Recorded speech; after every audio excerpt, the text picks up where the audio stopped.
quatrième journée de top 14 et déjà l'état d'urgence pour Perpignan, seule équipe battue 3 fois en 3 matchs. En face, Pau vient chercher une victoire pour se placer en tête du top 14. Sébastien Piccheroni paraît serein, et pourtant c'est l'USAP qui démarre fort. Petit côté dans les 22 mètres, les Catalans avancent avec méthode et consument la défense paloise pour mettre sur orbite Lucas Velart, auteur du premier essai du match.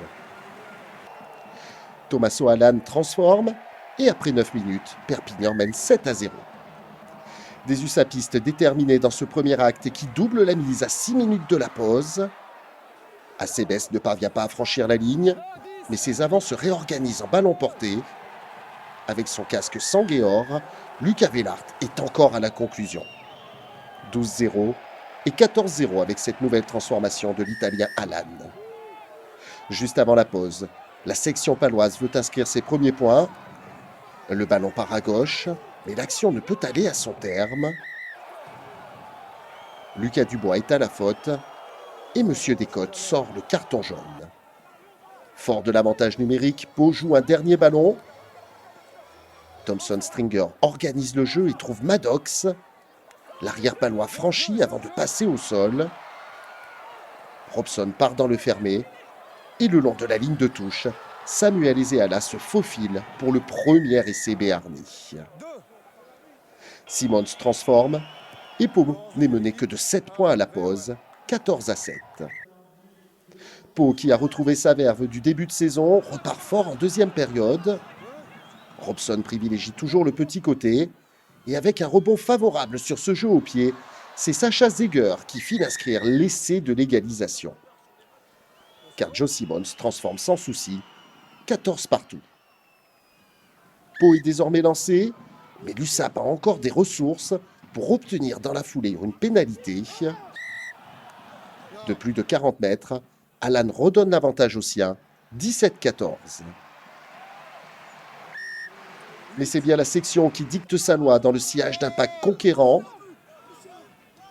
Perpignan est dépassé et concède une pénalité. Joe Simons convertit l'action en points, 17 partout après 52 minutes.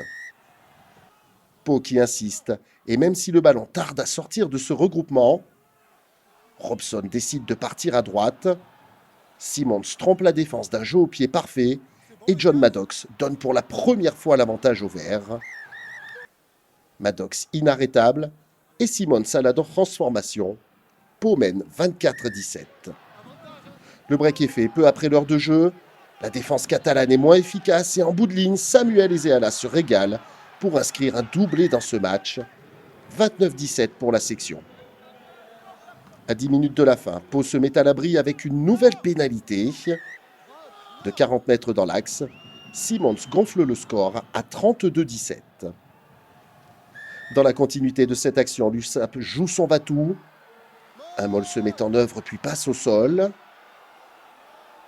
Monsieur Descotes met de l'ordre. Non, ballon il va sortir pour les bleus. Non, lâchez. Lâchez. Non.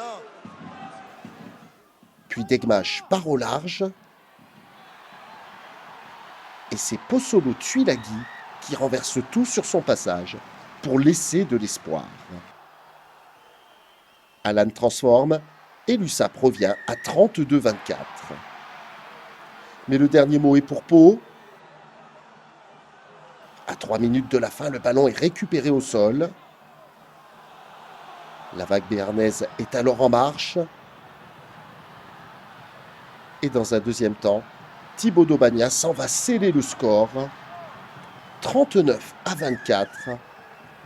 Avec une toute dernière transformation de Joe Simons. Pau est leader de top 14 avec 3 victoires en 4 matchs. Quant à l'USAP, c'est un 4e revers et la lanterne rouge de top 14.